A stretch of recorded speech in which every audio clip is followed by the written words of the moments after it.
राह पर चलो, भागवत जी सुनते हुए चलो, भागवत जी सुन लो। भागवत जी आप सुन लेंगे तो आप सुखी रहेंगे, लोक परलोक दोनों में सुखी रहेंगे। अच्छा, भागवत सुनने वाला व्यक्ति और भागवत ना सुनने वाला व्यक्ति दोनों में क्या अंतर है? आपको पता है अंतर क्या है? भागवत ना सुनने वाला व्यक्ति ज्यादा अशांत है।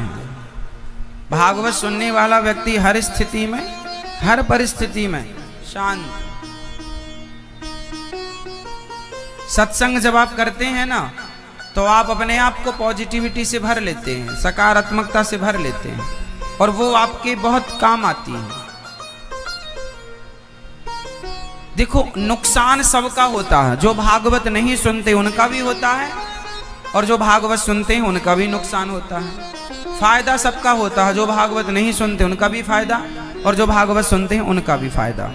आर्थिक फायदा, धन का लाभ, धन का नुकसान, हानि लाभ सबके साथ जुड़ा है। भागवत ना सुनने वाला व्यक्ति, उसके जीवन में हानि हो जाएगी ना, तो वो उस हानि से बौखला जाएगा। हानि कई बार हो जाने से आदमी डिप्रेस हो जाता है, डिप्रेशन में चला जाता है। कई लोग आत्महत्या कर लेते हैं, सदमे में चले जाते हैं। परंतु जब सत्संग आप करते हैं, भागवत सुनते हैं, तो भागवत सुनने के बाद भी कई बार लोगों की किसी भी प्रकार आर्थिक रूप से हानि हो जाती है। लेकिन हानि तो होती है, लेकिन आप उस हानि को ज़्यादा, वो हानि आपको ज़्यादा परेशान नहीं कर पाती, क्योंकि आपको पता है कि हानि लाभ जीवन मरण ये तो होना प्रकृति है, तो उतार चढ़ाव होने। वो इन चीज़ों को समझ जाता है कि ये तो प्रकृति का हिस्सा है। सिक्के के दो पहलू हैं, दिन है तो रात है, हानि है तो लाभ है। वो परेशान नहीं होता, कोई बात नहीं, चलता रहता।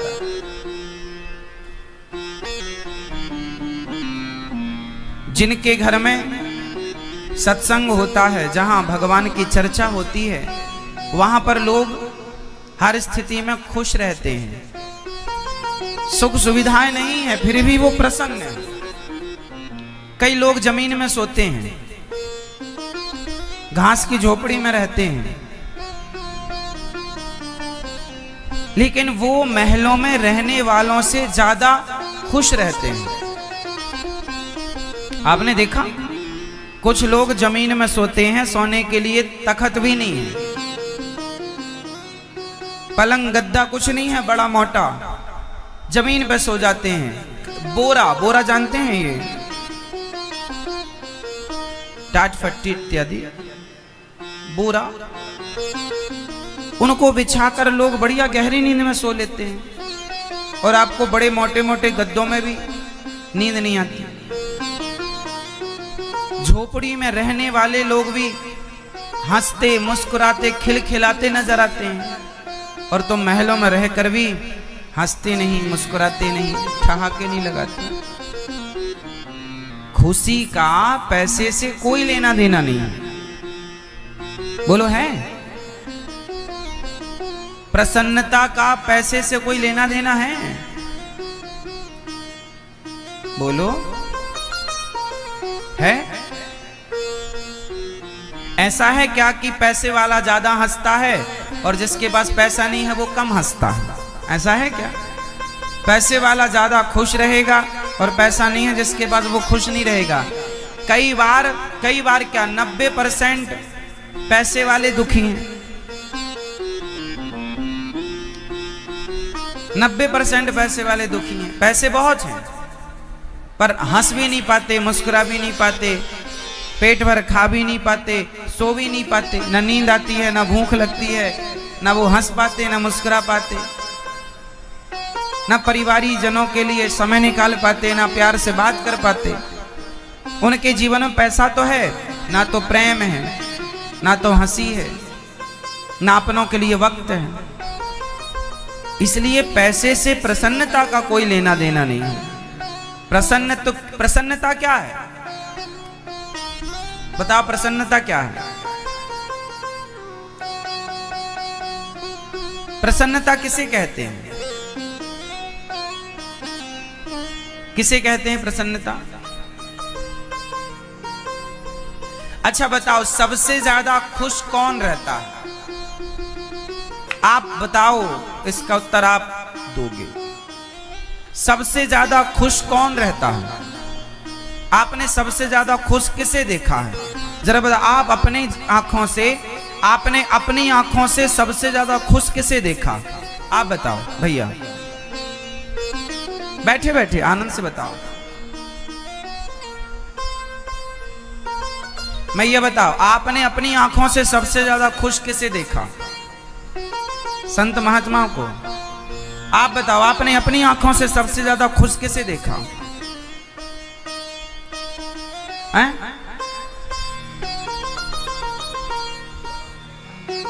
जो हरि भजन में लगा है। ठीक है, आप बताओ चश्मा वाले भैया, पीछे वाले। हाँ, इन्होंने सही उत्तर दिया। आपने अपनी आंखों से सबसे ज्यादा खुश किसे देखा? बच्चों को। जितने खुश बच्चे होते हैं, बच्चे रहते हैं, उतना खुश आपने किसी को इतना खुश नहीं देखा होगा जितने खुश आप जब बच्चे थे ना, तो आज से ज्यादा खुश तब थे जब आप बच्चे थे। हाँ या ना? थे। वो क्या हंसते थे आप, ठहाका मार मार के। छोटे छोटे बच्चे कैसे हंसते हैं? वो हंसते ही रहते हैं। उन्हें तो बस जरा जरा सी बात में माँ जरा सा गुदगुदा दे तो हंसने लग जाते हैं। माँ जरा सा प्यार कर ले, माँ जरा सा कुछ, बाप जरा सा कुछ प्यार कर ले, हंसने लगते हैं। वो पकड़म पाई का खेल खेलने लगे अपनी माँ के साथ, अपने बाप के साथ, वो पकड़ के खूब हंसे। मैंने पकड़ लिया, खूब हंसेंगे, खूब हंसे, मैंने पकड़ लिया। बोलो हाँ। खुश होने के लिए क्या होना पड़ेगा? बोलो। आप लोग दुखी इसलिए हो गए क्योंकि आप बड़े हो गए। हम तो कहते हैं बड़े होकर भी बच्चे रहो तो खुश रहोगे। बच्चे रहो। ये तुम्हारी वीआईपी गिरी ना, किनारे रखो और बच्चे बनो। जिंदगी को एंजॉय करना है, आनंद लेना है, तो वीआईपी बन के नहीं ले पाओगे। बच्चे, छोटे छोटे बच्चों से सीखो। खुश रहने का फॉर्मूला उन बच्चों के पास, हर बात में वो प्रसन्न होते हैं। आप बड़े हो गए ना, इसलिए आप दुखी हो गए। अच्छा, गाय का छोटा बच्चा, गाय का छोटा बछड़ा और बड़ा बैल। गाय का छोटा बछड़ा क्या पीता है? जोर से, दूध। और वही जब बड़ा हो जाए तो क्या खाता है? भूसा। हरी घास ज्यादा दिन नहीं मिलती, भूसे से गुजारा करना पड़ता है। तो सुनो, छोटे बछड़े पय पिए, बड़े हों या भूस खाएं। छोटे छोटे बछड़े दूध पीते हैं और वही बड़े हो जाएं तो भूसे से लग जाते हैं। छोटे रहोगे तो दूध मिलेगा और बड़े बन जाओगे तो भूसा मिलेगा। इसलिए आप लोग भूसे से लगे हैं, इसलिए हंसी खुशी सब गायब है, भूसे से लग गए। छोटे रहेंगे तो खुश रहेंगे, प्रसन्न रहेंगे। इसलिए छोटे रहो। हनुमान जी लंका गए, बड़े बन कर गए, छोटे बन कर गए। हाँ, अति लघु रूप पवन सुत लयाऊं, मसक समान रूप कपिधरी। हनुमान जी के बारे में लिखा, जब वो लंका गए तो छोटे छोटे बनकर जाओगे तो दूध पियोगे। गाय छोटे बच्चे से ज्यादा प्यार करती है, उसे ज्यादा लाड़ लड़ाती, ज्यादा चाटती है। बड़ा बैल हो जाओ उसे नहीं चाटती। तो भगवान तो कहते हैं सदा छोटे रहो, सदा सदा छोटे रहो। आप बड़े बनने के आज 100 में से 99 लोग, 100 में से 99 नहीं, 100 की 100 लोग आज बड़े बनने के पीछे भाग रहे। बड़े बनो, हमने कब मना किया? बड़े बनना है आपको, लेकिन बड़े होकर भी अपना बड़प्पन तो आपके अंदर तब माना जाएगा ना जब आप बड़े होकर भी छोटों का आदर करें और छोटे से रहें, तब तो आप बड़े हैं। अब आजकल आदमी बड़ा होता है ना, पर छोटा नहीं होता। इसलिए खुश रहने का फॉर्मूला है बच्चे रहो, है ना मेरी माँ? बच्चों के संग खेलो। बच्चों की सबसे बड़े साधु कौन है? बच्चे। बच्चों के अंदर कोई द्वेष भावना नहीं, ईर्ष्या नहीं, द्वेष नहीं, छल नहीं, कपट नहीं। छोटे छोटे बच्चों को आप कपड़े पहनाओ या मत पहनाओ, कोई फर्क नहीं पड़ता। हाँ, क्योंकि बच्चों के अंदर कोई वासना है ही नहीं। आपको भगवान ने, आप सब संत ही पैदा हुए थे, आप सब संत ही थे, लेकिन जब ज्यों-ज्यों बड़े हुए ना, त्यों-त्यों आपके अंदर विकार प्रवेश करते गए और आपने विकारों को आने दिया। आप जब छोटे थे तब आपको गुस्सा आता था? काम, क्रोध, लोभ, मोह कोई बुराई थी? नहीं, आप बिल्कुल गंगा की तरह निर्मल थे, कोई दोष नहीं था आपके अंदर। ज्यों-ज्यों आप बड़े हुए आपके अंदर चीजें आती गई, बुराई इतनी आई कि अब आप बुरे हो गए। इसलिए अब आपको फिर वो बच्चा बनना है, फिर बच्चा बनना है, फिर अपने अंदर की वो सारी जो बुराइयां हैं समाप्त करो और बच्चे बन करके रहो।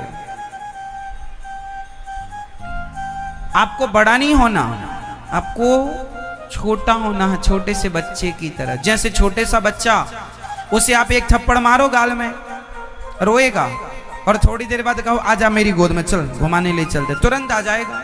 उसके अंदर ईर्ष्या नहीं है, अरे तुमने मुझे मारा मैं भी तुम्हें मारूंगा, ऐसा कोई द्वेष नहीं है उसके अंदर।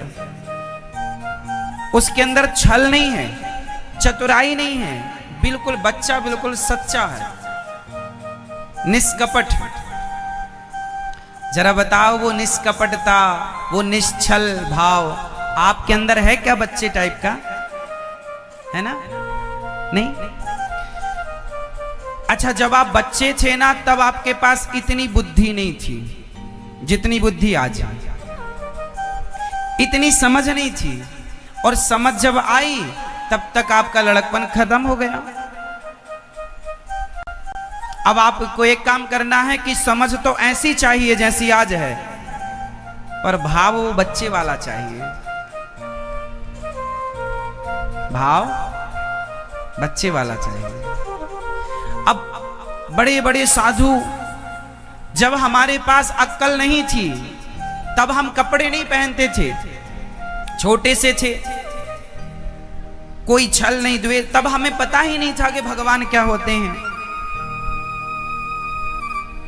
संसार में आए क्यों? जब हमें ज्ञान नहीं था, और जब तक ज्ञान हुआ तब तक आयु ज्यादा हो गई, बुराइयों ने डेरा जमा लिया। अब हम मन को वश में करते हैं, मन वश में नहीं होता। इसलिए आप लोग एक छोटा सा काम करो कि आपकी बुद्धि, आपका विवेक तो बड़ों की तरह हो, पर भाव बच्चों की तरह हो।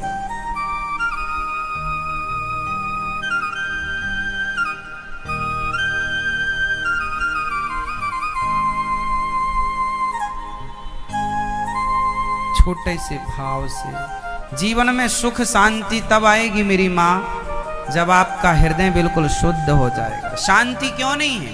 क्योंकि आपके हृदय में गंदगी है, मन गंदा है, विषय विकार भरे पड़े हैं, इसलिए शांति नहीं है।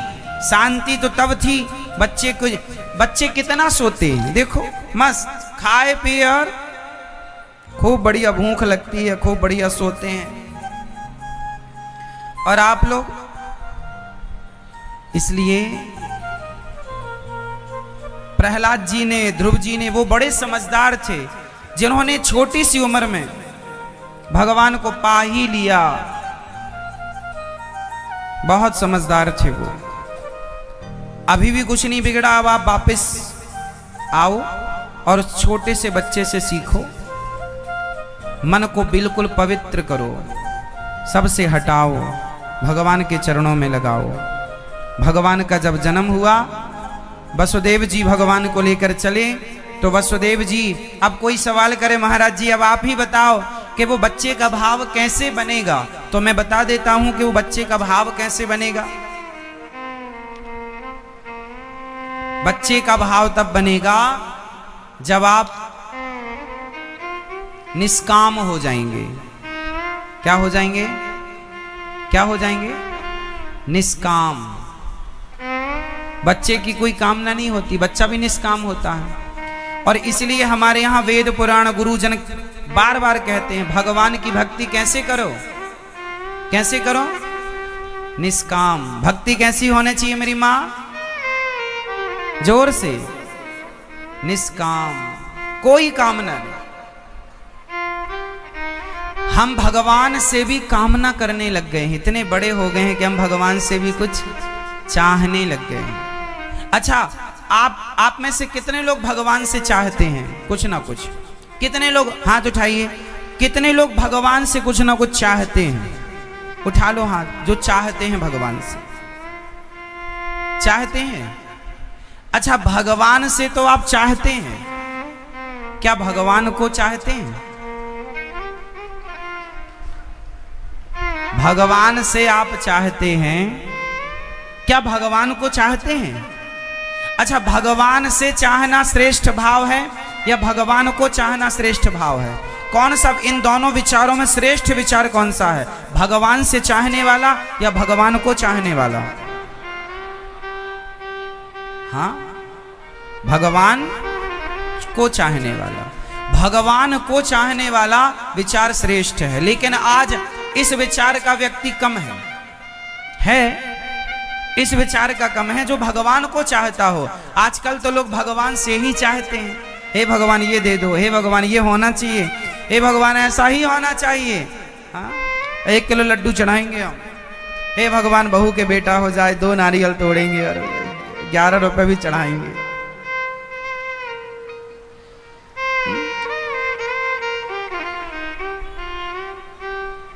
तो भगवान से चाहने वाले बहुत हैं।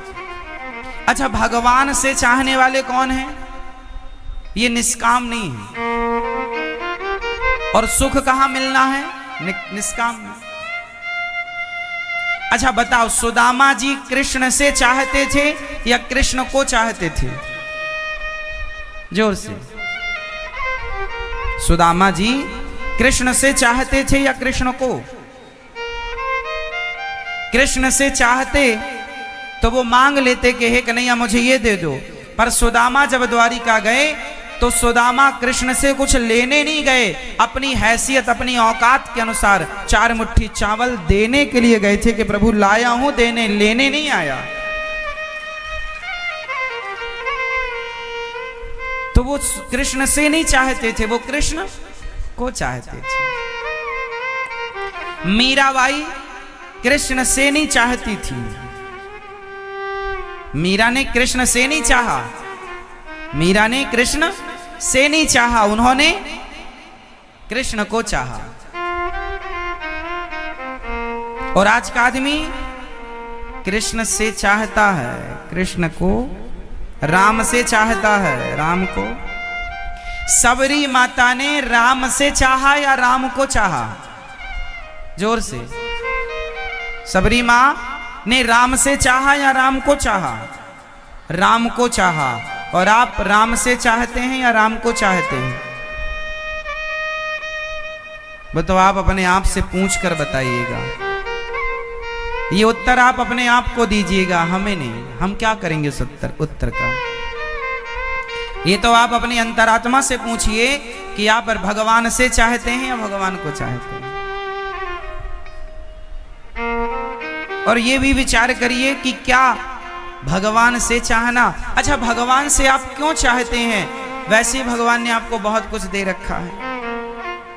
बिना मांगे ईश्वर ने जब बिना मांगे इतना दिया तो मांग कर छोटे क्यों बनते हो? अच्छा बताओ, भगवान ने आपको क्या क्या दिया? भैया बताएंगे भगवान ने आपको क्या दिया? क्या दिया?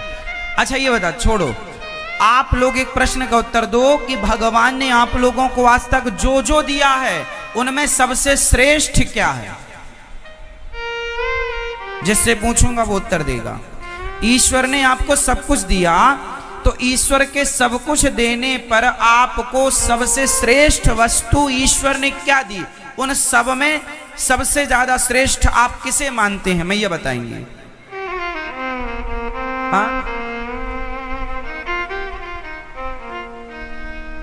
आप बताइए। ईश्वर ने आपको सब दिया, उनमें सबसे श्रेष्ठ वस्तु क्या है ईश्वर की, जिसे आप श्रेष्ठ मानते हैं? सबसे ऊपर पहला नंबर आप किससे रखे हैं? पहले नंबर पर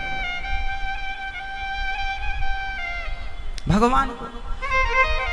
भगवान ने जो आपको दिया है उसमें से आप ज्यादा नंबर किसे देंगे? क्या दिया भगवान ने आपको? पहले तो ये बताओ। सब कुछ दिया, उन सब कुछ में एक चीज बताओ जो सबसे श्रेष्ठ है। भक्ति।